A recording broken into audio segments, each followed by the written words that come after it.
Every stamper wants to create beautiful background papers. I'm going to show you how to create paper resembling granite using only a few supplies every stamper has on hand. I'm Kristen Slewin. Thank you for joining me today at my new YouTube channel, Paper Fiore. These are the papers that I'm going to demonstrate for you today. The great thing about this technique is that you can use any color combination and also any color paper to do this on. When you start, you will need some containers. I use glass. You can also use plastic cups. You need water, dish soap of any kind. I use Dawn. Water-based inkers, any colors will do. You will also need a straw of some kind. I use plastic and then I put tape on it just to know where my mouth is going to be going. You will also need gloves to protect your hands. It's kind of messy. I also fill a cup up just to put my straw in so that I can rinse it off between my colors. And you will also need a spoon or a spatula. Now, to create your bubble solution, you will need equal parts of dish soap as well as your water-based dye ink. This is a project that I used to do with my students when I was an art teacher. It's a great project, and it creates beautiful results that everyone is proud of. You will then add equal amounts of water as well. I use my straw to stir it up, and because this dye ink was a very pale pink, I did decide to add a few more drops of ink to my solution. The next step is just to blow bubbles into your solution. It's a little off camera, sorry, but you'll blow bubbles just like you did in milk when you were a child. You'll use your spoon or your spatula. I even used my straw to help transfer those bubbles onto my paper. I'm sure all of you have seen this before with your children.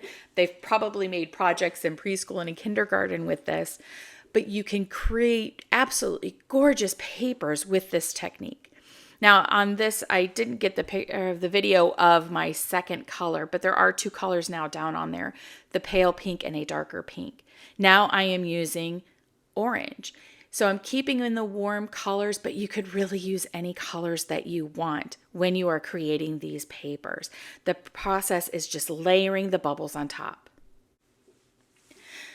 Now, what I do suggest is that you put something down on your work surface that's easily cleanable. I am using a silicone mat for this project. It does stain because it is a dye ink. The colors that I'm using now it's a bright red color, and it is just all about layering, and continue to layer until you have a piece of paper that you absolutely love. Sometimes I will go back and use my lighter colors on it and then move back to my darker colors. Now, to show you this technique on other colored papers, I've pulled out these three colors that complement our dye colors. And I'm starting with our orange paper here, and I'm doing the exact same process that I did on the white paper. I'm starting with my lightest color, and then I will move forward throughout the three papers to my darker colors. The yellow actually ended up being incredibly gorgeous. So I will show you, I ended up stopping halfway through the technique just because I thought the paper ended up being so beautiful with only three of the colors on it. But each of these colors took the paper or took the ink incredibly differently. So I came up with three very distinctly different types of paper, even though I did the exact same thing on all of them. So that was the yellow paper. I had to stop because I just thought it was beautiful. And now here I am completing the other two papers using the red, and then I also added a burgundy, and I did do the burgundy on the other paper, the white paper as well. So the five colors I used was a pale pink, a medium pink, an orange color, red, and then a burgundy red, like the color of wine.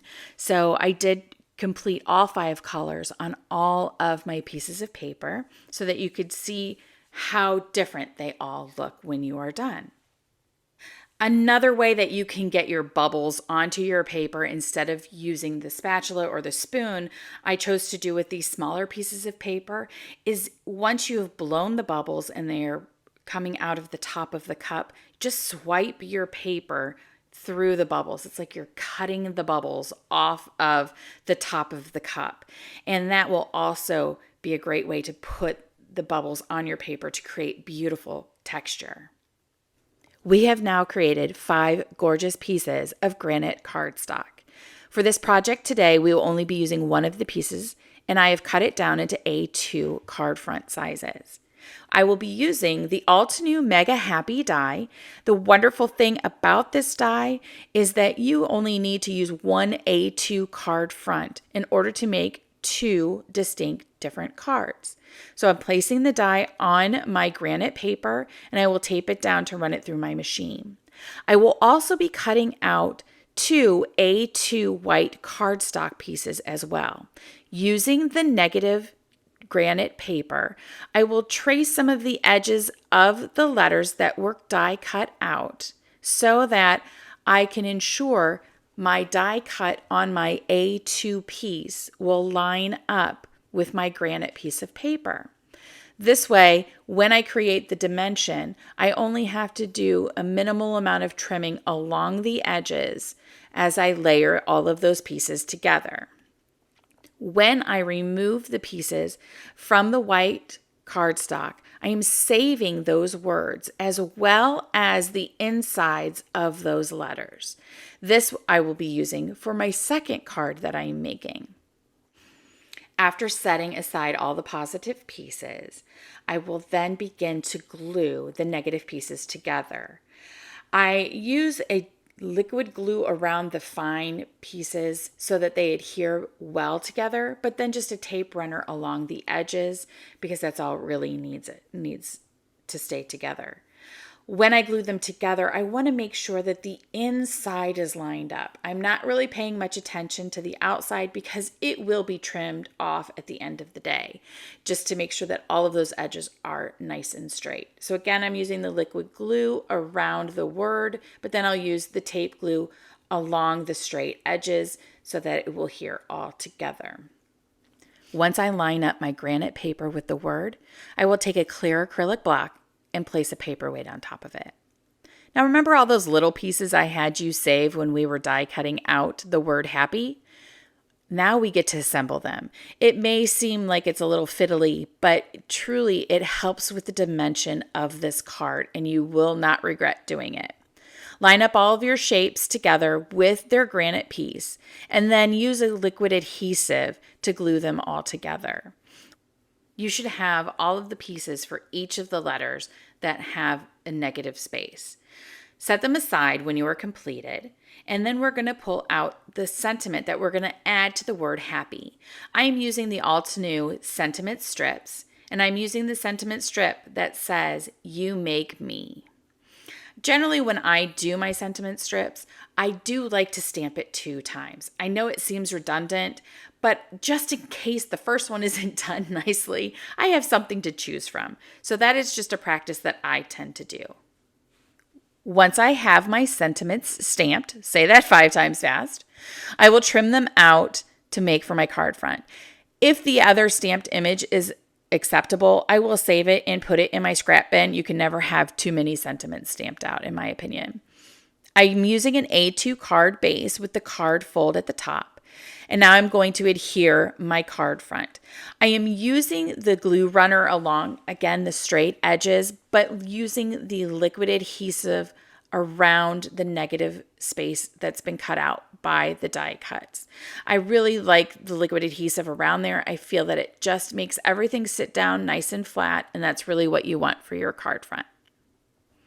Once that's completely glued down, I will then take all of our little negative pieces for our words and just get them placed in the correct area. They won't necessarily be put in the correct place just yet, but I just want to make sure I have the correct puzzle piece going into the correct space, if you know what I mean. Once I have all my puzzle pieces placed, that is when I will move those pieces around to make sure they look exactly like they should with the die cut. I then again, using the liquid adhesive, put those in very carefully. I like to use the tweezers here. I've got fat fingers, so that's what works best for me. Use what works best for you. And I'll place them in there according to how the die cut should look. Once all of my negative pieces are in place, I'm cutting the end of the sentiment that had the word happy so that it will go with my die cut card front. I will adhere it with some skinny foam tape that I happen to have on hand so that it will pop off of the card and give the card some extra dimension. Now, to finish off this card, I always like to use a little sparkle or shine for every creation that I make. I am going to use the Alta New enamel dots with the rose petal colors, and I'm using the hearts that are down the right-hand side. I'm adding those on the front just so that it has a little extra love because I plan on giving this card to my husband for our anniversary. So there it is. Here is the completed card, at least the first one. And I really like how simple the design is, but yet the texture from the patterned paper just really makes it look so complex. It is a wonderful way to create a card. Now let's move on to our second card. Using the positive die cuts that we had set aside from our first card, we are now going to use those to assemble them together to create dimension for the word happy for our second card. So using the liquid adhesive again, we are going to glue each of these die cuts together. I personally like using this technique best when I am doing dimension for the front of a card with some sentiments or from words. I find it so much easier to just glue the same shape all together as opposed to using teeny tiny pieces of foam tape or even fun foam. I don't find that adhesive works very well with that. So just die cutting the sentiment repeatedly with just some scrap white cardstock works wonderfully well. You can use either 80 pound or 110 pound based on what your personal preference is for all of these dimensional pieces. Now that you have all of your white pieces together, go ahead and add your final piece on top, making sure everything is lined up nicely. I do also, for this one, lay a stamp block on top of it and a paperweight just to make sure everything is nice and flat. For my background, I decided I wanted to try a little dry embossing. It's one of my favorite techniques, and I like using the Alta New Snowflake Layered Die, and I'm using the number B die on this one. I have a big shot die cutting system, so I'm going to show you how I use it with mine. I've lifted the platform and I've taken the number 2 platform off. I'm then going to set down my snowflake die and I'm placing down a piece of white cardstock that I've lightly spritzed with water. That keeps the cardstock from cracking when I dry emboss it. Then place a rubber mat on top of it so that when it runs through, it will press the paper into the die and it won't let it cut through to the plate on top. It's really a wonderful technique and I absolutely love it. Isn't that gorgeous? Now I'm just going to go ahead and trim my card front and I'm going to adhere it to an A2 card base with the fold along the top. And I do have to apologize since this is my very first YouTube video that I've ever made. I have made some mistakes in my editing and accidentally deleted some video of me assembling the card, but I think it's pretty self-explanatory and hopefully you'll be able to figure it out. So once I have my happy adhered on there, I am now going to use a brand new die set that is coming out on July 1st from Alta New. So this is a great sneak peek. It is called Versatile Greetings 2. It has the words die cuts as well as the shadows. It also has a foil set to go along with it. It is amazing. I highly recommend it. I have cut out birthday with a gold shimmer paper this time instead of using the foil and finished off the card again with the Alta New enamel rose petal dots. This in combination with the gorgeous dry embossed background and the texture from the granite paper creates a stunning card anyone would love to receive. I have several other cards that I created with the same paper, as well as some other papers that I made with different colors. If you'd like to see them, please visit my blog, paperfiore.blogspot.com. Thank you again for joining me today for my very first YouTube video. I hope you have a colorful day, and please subscribe.